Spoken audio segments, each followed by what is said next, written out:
काय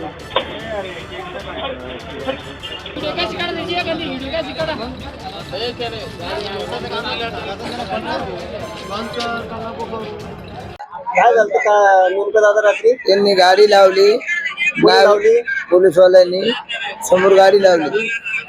गाडी लावताना त्यांनी तिकडे गेलं पलीकडं, तिकडं खिचडीत गमीला फेकलं, तिकडं बघून फेकून दिलं.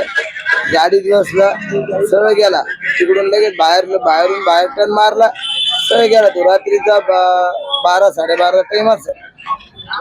काय केलं शहरामध्ये सगळ्या घातून पण येतात आणि शेतकरी लागतं जेवायला, आम्हाला लागतं ना, आम्ही भाजीपाला घेतो ना, आम्हाला चहा पिणं पडते ना, असं आहे ना.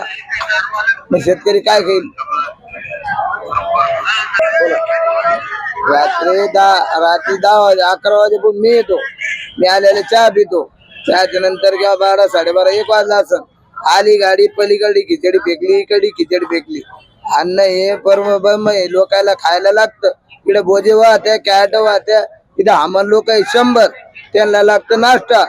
ते काय घरी जाऊन नाश्ता जेवण करून नेऊ शकत, रात्री बेरात्री जाऊन सिटीत नाही जाऊ शकत. तिथून येत्या शहागणमधून, काही चौपाटीहून येत्या, काही कधी गेटून येत्या, काही इकडून येत्या, म्हणून हे पब्लिक येते.